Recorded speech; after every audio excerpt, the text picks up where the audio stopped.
Me gusta hablar de milagros, porque los milagros son rompimientos de las leyes naturales. Todo el mundo se esfuerza por tener un milagro en la vida, y algunos hacen cualquier sacrificio por un solo milagro.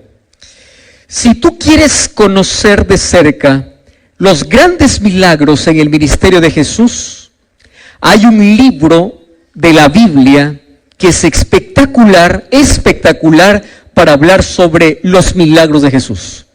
Me encantan los milagros de Jesús, uno porque ni uno se repite.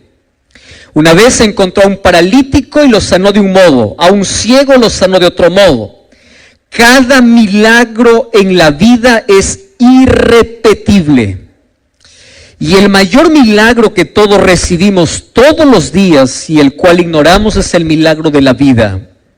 Todos tenemos 24 horas, todos tenemos el mismo tiempo, todos disfrutamos oportunidades. Dios hace milagros, Dios no se cansa de hacer milagros. Si hay alguien que es especialista en milagros es Dios.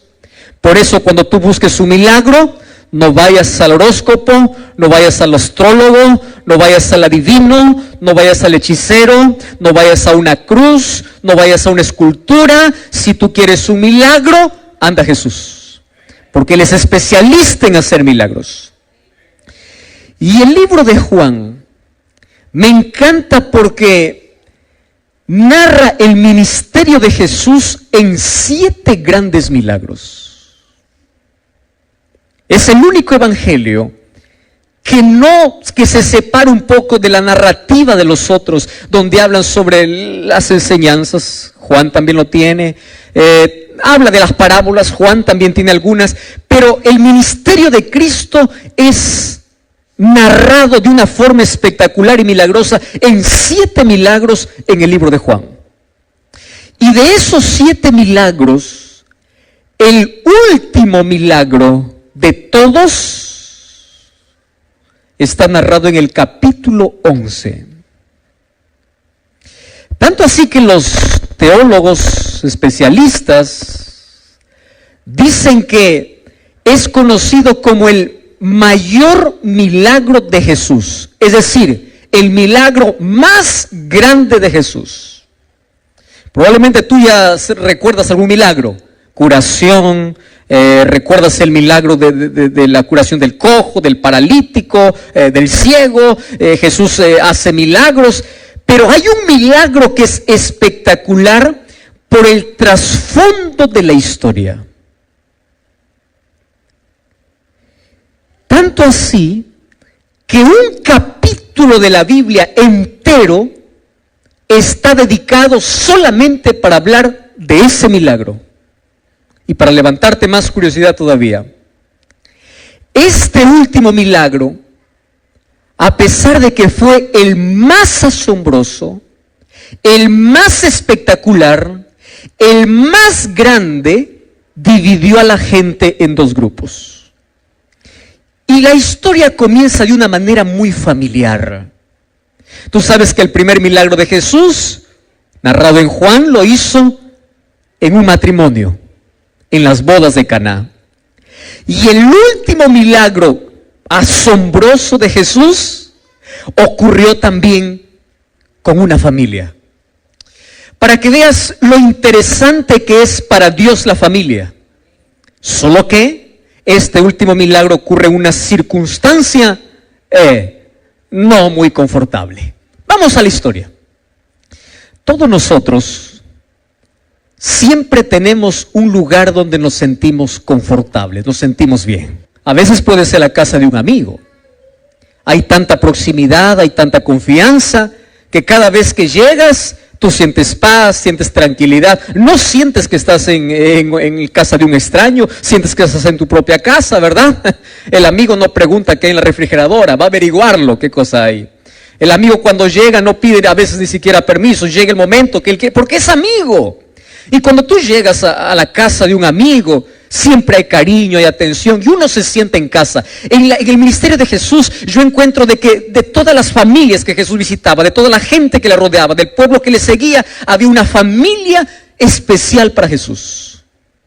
Y esa familia estaba conformada por 3 personas.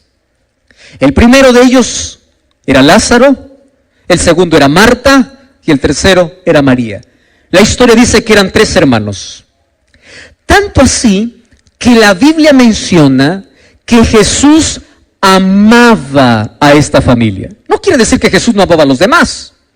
Lo que está diciendo Jesús es que Jesús se sentía tan bien llegando a aquella aldea donde estaba la familia de Lázaro, que era la aldea de Betania. Y cada vez que Jesús pasaba por esos lugares, no había manera de poder pasar sin posar, sin poder estar en la casa de esta familia. Sin embargo, mientras estemos en esta tierra, la tragedia llega para todos. ¿Es así o no?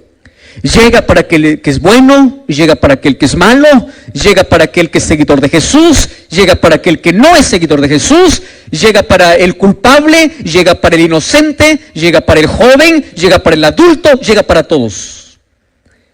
El pecado hizo que todos podamos experimentar algo que a nadie nos gusta, y es sufrimiento, porque no fuimos creados para sufrir.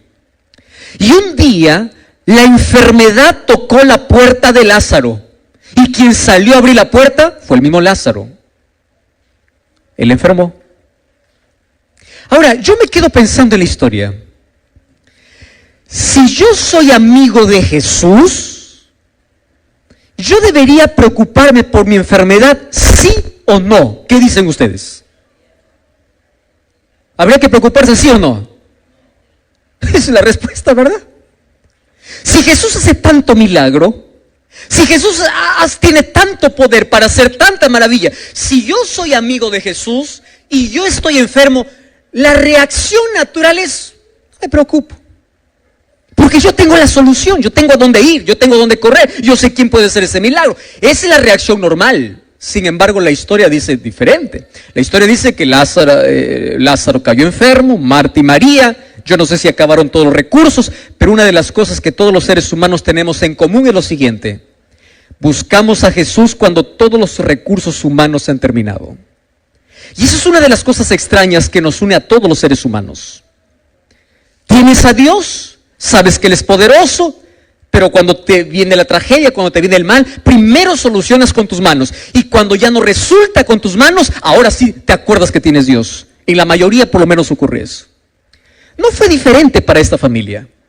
Tanto así que cuando Lázaro estaba gravemente, es decir, estaba en agonía, es decir, los diagnósticos del tiempo le habían dicho, ya no hay más solución, allí esta familia envía un mensajero para Jesús y le dice así a Jesús. Ojo a lo que dice Jesús: tu amigo Lázaro, hoy vamos a leer el texto, el hombre o la familia al que tú amas está enfermo.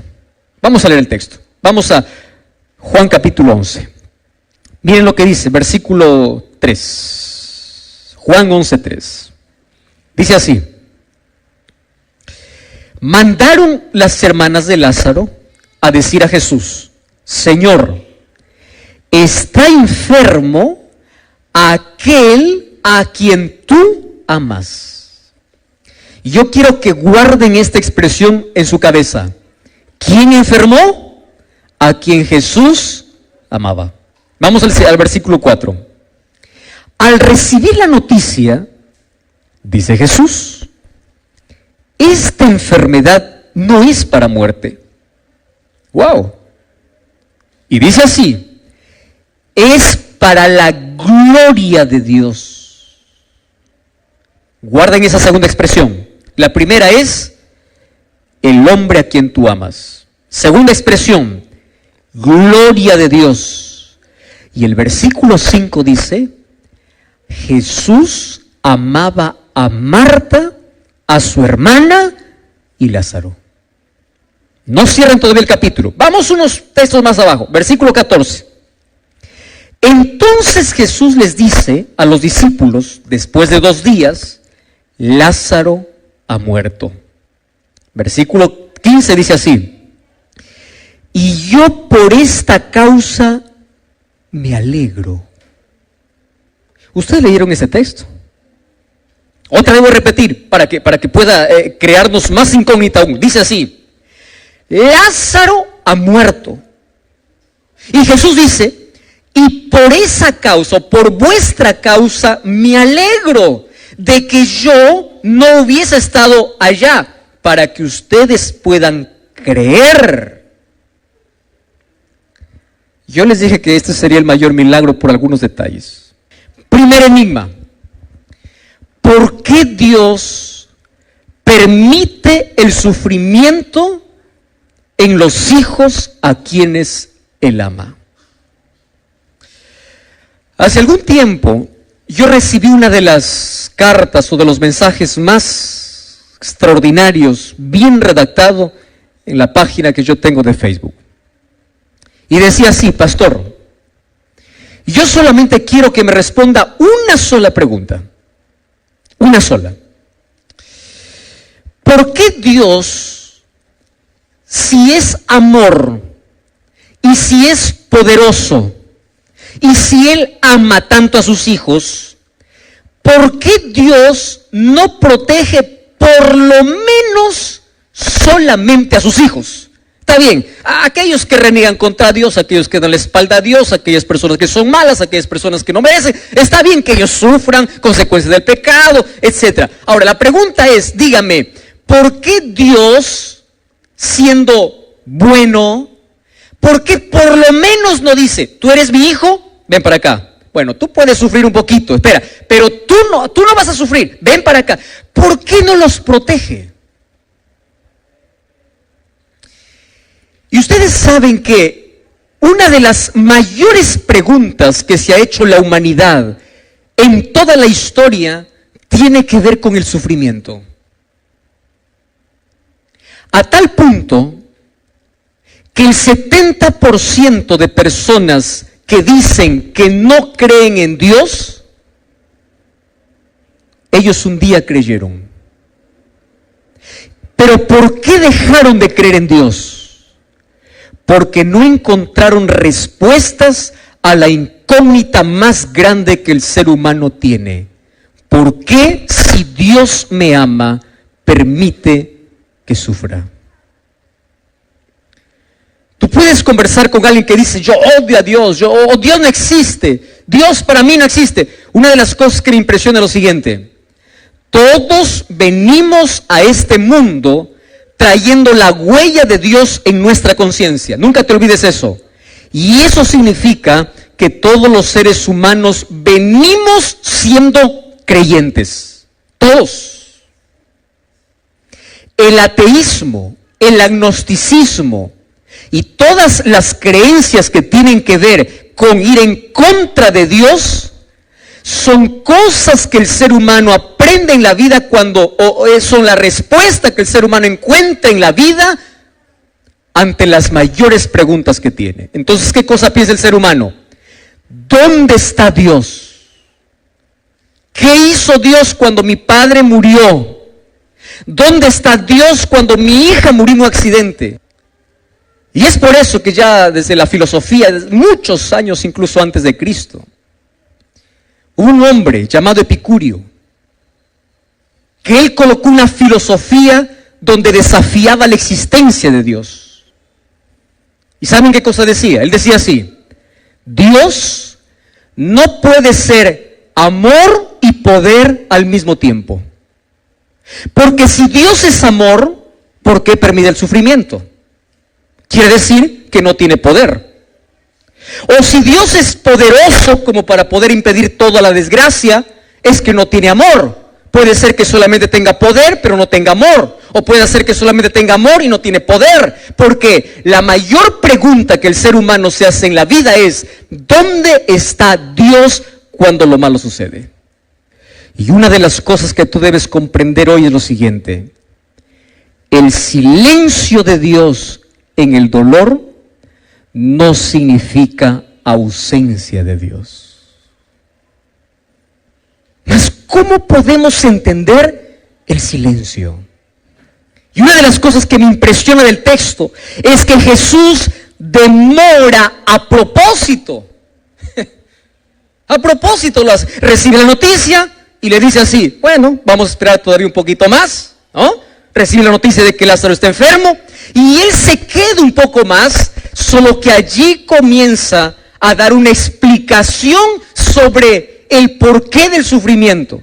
Primero, todos los seres humanos pasamos por el sufrimiento en esta vida. No importa la creencia, no importa el credo, no importa tu proximidad. Mientras estemos en este mundo, vamos a tener que enfrentar el dolor. El problema es, ¿por qué Dios lo permite? Y Jesús comienza diciendo, yo me voy a demorar un poquito, porque Él sabía lo que iba a suceder. Y Él dice, porque esta enfermedad no es para muerte, sino ¿para qué dice? Para la gloria de Dios. Repitan esa palabra, ¿para qué dice? Esa es la parte más complicada todavía. Ahora, Jesús dice, esta enfermedad no es para muerte. Ahora la pregunta, ¿Lázaro murió, sí o no? Sí murió. ¿Y por qué Jesús dice, no es para muerte, sino es para la gloria? Queridos, aquí está la parte esencial de lo que tenemos que comprender hoy. Lo que para nosotros es muerte, para Dios puede significar otra cosa.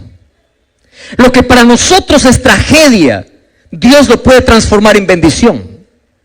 Lo que para nosotros produce dolor, puede tornarse en la mayor bendición de la vida. ¿Cómo? Ahora te explico. Mas Jesús dice que esto sea para la gloria de Dios. Yo quiero que todos podamos salir a casa pensando en 4 razones por las cuales Dios permite el sufrimiento. ¿Sí? Vamos a ir paso a paso y vamos a ver 4 razones para que cuando tú te enfrentes con la tragedia, cuando tú te enfrentes con el dolor, recuerdes por lo menos una de las 4 razones. Y eso te va a dar por lo menos alguna respuesta del por qué existe tanto dolor en este mundo. Primera razón. La primera razón es la siguiente. Dios nunca prometió en la Biblia que el ser humano viviría sin dolor mientras esté aquí en la tierra. Dios ha prometido un mundo nuevo sin dolor, pero no aquí. ¿Dónde? En el cielo. Mientras estemos aquí en la tierra, vamos a tener que sufrir. Y la Biblia dice, Salmos capítulo 46, Dios es nuestro amparo y fortaleza y es nuestro auxilio en medio de las tribulaciones. Préstame atención aquí. Tú vas a saber qué es auxilio de Dios cuando estés en medio. Es decir, cuando entres. Pastor, ¿y de dónde saca esa respuesta? Fíjate, las hermanas de Lázaro no le dicen a Jesús, ven porque tú nos prometiste que cuando alguien estaba enfermo, tú ibas a aparecer. ¿Así fue el mensaje de ellas? No, porque Jesús nunca prometió eso. Ellas dicen, el hombre o Lázaro a quien tú amas, ¿a qué cosa están apelando? Al amor de Jesús, no a la promesa de Jesús. La promesa de Jesús es, yo estaré contigo en medio del dolor, pero nunca te prometió, yo te libraré para que jamás entres en el dolor. Y aquí voy a hacer un pequeño paréntesis. ¿Ustedes saben por qué es necesario, en cierto modo, el dolor en la experiencia humana? Por una razón simple. Porque es a través del dolor que el ser humano tiene conciencia de pecado. Te voy a hacer un ejemplo. Imagínate tú que en este planeta no hubiese accidentes, hospitales, no hubiese dolor, no hubiese tragedias, que Dios proteja a todos, todo, y en este planeta el pecado avanza, el mal crece, pero Dios sigue protegiendo del mal, de las tragedias. Te hago una pregunta, ¿alguien tendría conciencia de lo que significa pecado? No. ¿Cuándo es que nosotros anhelamos que Cristo regrese pronto? Cuando pasamos por el dolor. ¿Cuándo es que el ser humano se aferra a Cristo? Cuando pasa por un momento de dolor. De alguna manera despierta en nuestra mente la conciencia de una búsqueda hacia Dios. Y lo primero que entendemos es, en medio del dolor recuerda, Dios nunca te prometió librarte, pero sí te prometió acompañarte en medio de tus lágrimas. Y aquí está la diferencia de sufrir con Dios y sufrir sin Dios, que es grande la diferencia. Segunda razón, Jesús dice que esta enfermedad es para la gloria de Dios. Queridos, los mayores milagros que tú vas a ver en la Biblia fueron hechos en la mayor oscuridad de dolor. Cuando Dios abrió el mar para que los hijos, el pueblo de Israel, pasen seco, cuando estaban en el dolor. Te explico. Ellos llegaron allí frente al Mar Rojo. Los egipcios estaban detrás. El mar estaba delante. Montañas estaban para otro lado. Ellos estaban acorralados. Y es allí donde nacen los milagros. Todos los milagros nacen en las mayores crisis del ser humano. Si tú estás pasando por una crisis mayor, el mayor milagro siempre nace de la mayor crisis. Siempre. Es en las tormentas que nosotros aprendemos a descubrir y a tener la paz de Dios. Es en el dolor que nosotros vemos la manifestación de Dios. Número 3. El dolor puede transformarse en un instrumento de Dios para la salvación de las personas. La Biblia cuenta la historia de un rey. El nombre de este rey es Nabucodonosor. Nabucodonosor tenía tanta comodidad. Tenía un palacio, era rey, tenía poder, tenía dinero, tenía ejército, tenía todo menos Dios. Y Dios siempre trató de buscar a Nabucodonosor y decir: hijo, tú tienes que humillarte, tu soberbia te va a hacer perder. Hijo, ¿hasta cuándo? Y Dios lo habló a través de milagros. Lo hizo a través de Daniel, lo hizo a través de los 3 amigos de Daniel. Dios se mostraba en cada momento de la vida. Pero Nabucodonosor parece que por un momento reconocía y luego se olvidaba. Lo que acontece con nosotros, ¿verdad? Alguien dice: pastor, ¿puedo orar? Claro, puedo orar. Y Dios hace el milagro, y después que ocurre el milagro, tú te olvidas. Entonces Nabucodonosor empezó en ese juego con Dios.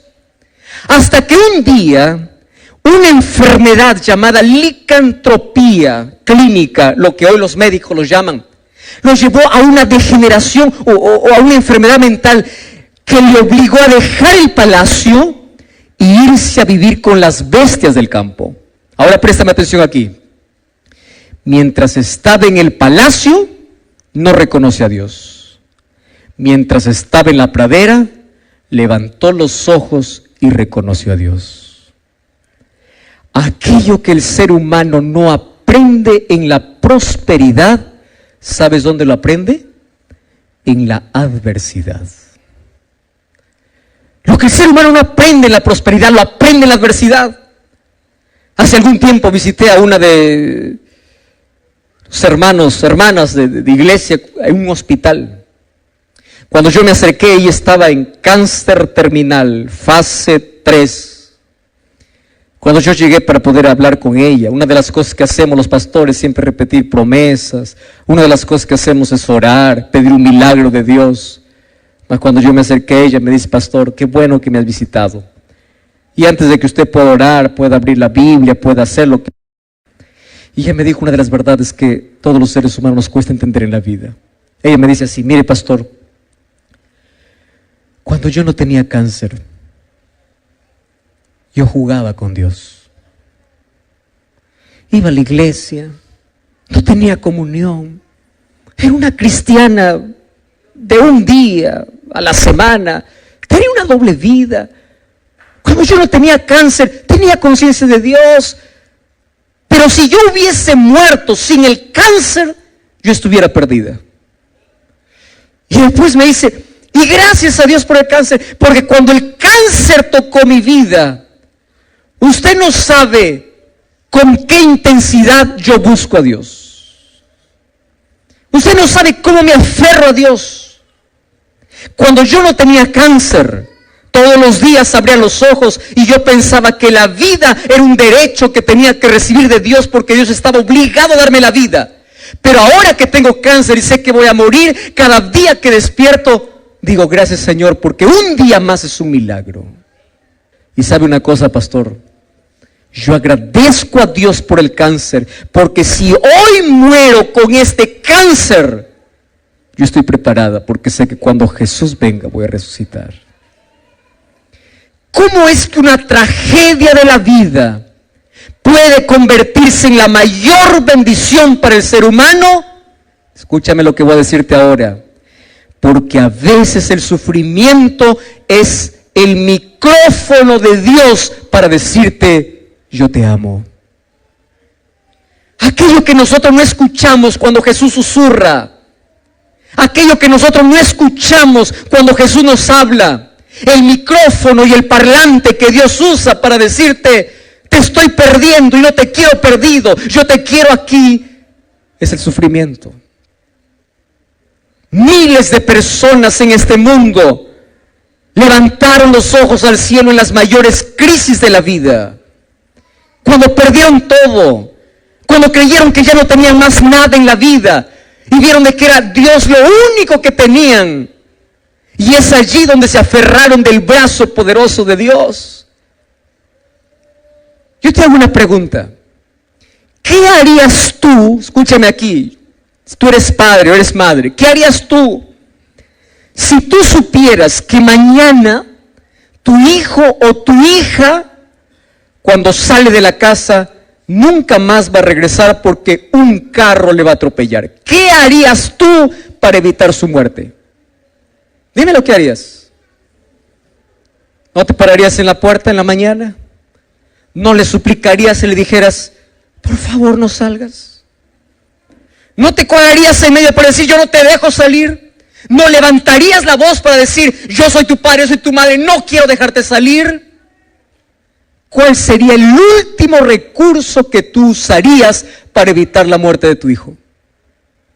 El castigo. El último recurso, por amor. A veces Dios usa el sufrimiento para decirte, hijo, prefiero verte sin una pierna aquí que no verte en el cielo. Prefiero que aquí puedas experimentar alguna cosa que despierte tu necesidad de mí a perderte. Y aun cuando en el sufrimiento ignoras y te alejas de Dios, en lugar de aferrarte a Dios, recuerda que Dios usó un megáfono, un micrófono para decirte, yo te quiero a mi lado. Las mayores crisis de la vida son las mayores oportunidades que Dios tiene para mostrar su poder en la vida. Y Dios puede revertir cualquier situación, porque Él está dispuesto a hacer milagros. Yo te dije que había 4 razones, y voy a la última razón. ¿Sabes cuál es la 4ª razón? Dios permite el sufrimiento, porque el sufrimiento es el único medio que algunos entienden para pulir su carácter. Te voy a explicar así. En la Biblia, yo encuentro a un hombre grande al cual yo admiro mucho y se llama Pablo. El gran predicador, el mayor evangelista que Dios ya tuvo en el Nuevo Testamento. Un hombre usado por Dios. Un día, cuando yo voy al libro de 2 de Corintios, fíjate lo que dice 2 de Corintios, capítulo 12, versículo 7. Mira lo que dice aquí. 2 de Corintios 12, 7. Dice así: y para que no me ensoberbezca con la grandeza de las revelaciones, Dios me puso una espina en la carne, un mensajero de Satanás, para que me abofetee a fin de que yo no me exalte. Versículo 8. Por esta causa he pedido 3 veces a Dios que quite esa espina de mi carne. Pero Él me dice, bástate mi gracia, porque mi poder se perfecciona en la debilidad. De buena voluntad, Él dice, yo me gloriaré en el dolor. Yo tendré satisfacción en el dolor, porque es la única manera que yo puedo experimentar en mi vida el poder de Cristo. Escúchame aquí. A veces Dios usa el dolor para pulir nuestro carácter y ser más semejantes a Él. ¿Por qué Dios no le quitó el dolor de la vida de uno de los mayores apóstoles que tuvo la iglesia? Porque Dios sabía que si le quitaba, Él perdería el poder de Dios. ¿Sabes cuándo tenemos más poder? Cuando aprendemos a depender de Dios. ¿Y sabes cuándo aprendemos a depender de Dios? Cuando la noche llega a nuestra vida. Yo escuché hace algún tiempo una ilustración muy interesante. El dolor es como el fuego para pulir el carácter. Y él decía así: existen dos tipos de personas en este mundo. Unos que son como el oro y otros que son como madera seca. Ayúdame aquí. Cuando pones la madera seca en el fuego, ¿qué sucede con la madera? Se hace ceniza.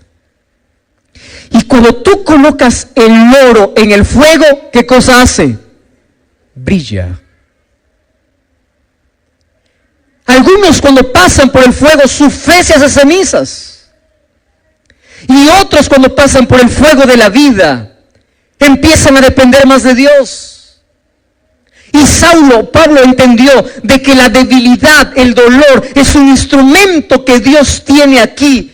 No porque Él se deleite en que nosotros suframos, sino porque es la manera como a veces consigue que nosotros permanezcamos siempre en su presencia.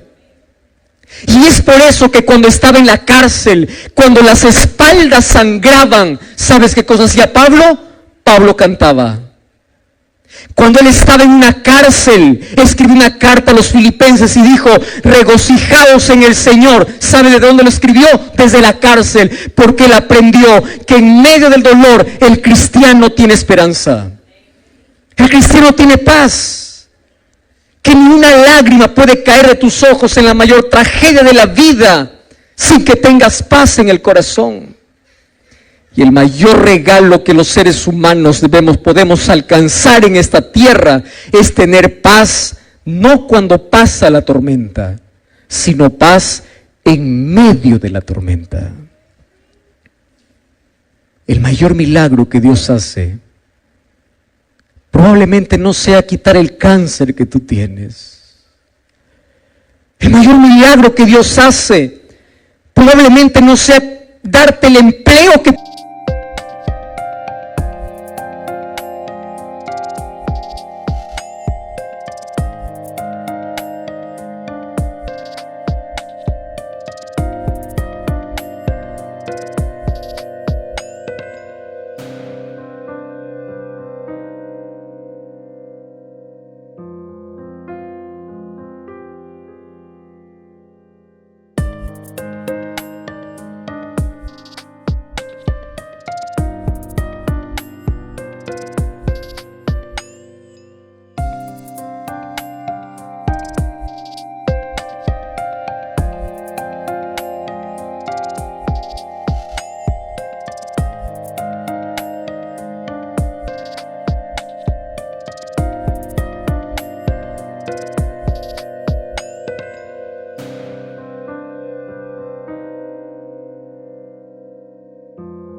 quieres. Pero el mayor milagro que Dios hace es darte la fortaleza, la fe, la confianza para que puedas ver las provisiones que Dios tiene para tu vida. El mayor milagro que hoy puede hacer Dios probablemente no sea quitar el cáncer de tu vida, pero sí transformar tu corazón. El mayor milagro es sacar tu vida de la ruina del pecado para una vida construida para el reino de los cielos. El mayor milagro que Jesús hace probablemente no sea quitarte la carga de tus hombros, pero sí darte la fuerza necesaria para continuar en la vida. El mayor regalo que Jesús hace en un mundo lleno de dolor es que tú no puedes perder la paz en el corazón, porque esa paz es producida por la esperanza que Jesús coloca allí. Paz.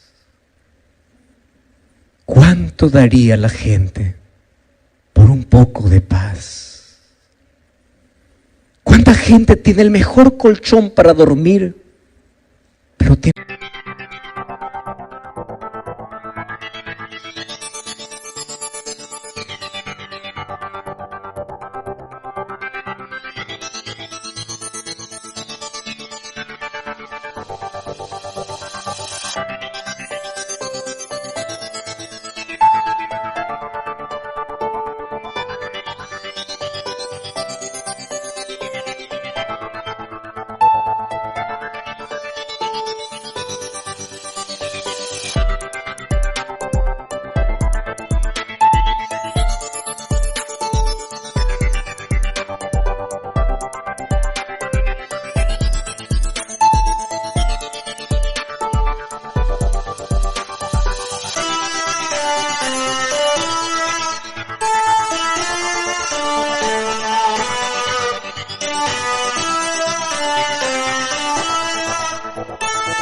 noches enteras de insomnio? ¿Cuántas personas tienen la casa llena de comodidades, pero tienen el corazón vacío? ¿Cuántas personas tienen todo para ser feliz, pero buscan la muerte? ¿Sabes por qué? Porque lo único que les falta es paz. Hace algún tiempo escuché una historia. Miguel era un niño que tenía 10 años de edad. Junto a la mamá todos los sábados iba para la iglesia. Cantaba, adoraba a Dios, se preparaba para ser un líder. Solo que el papá de Miguel nunca quiso acompañar a su hijo y a su esposa a la iglesia.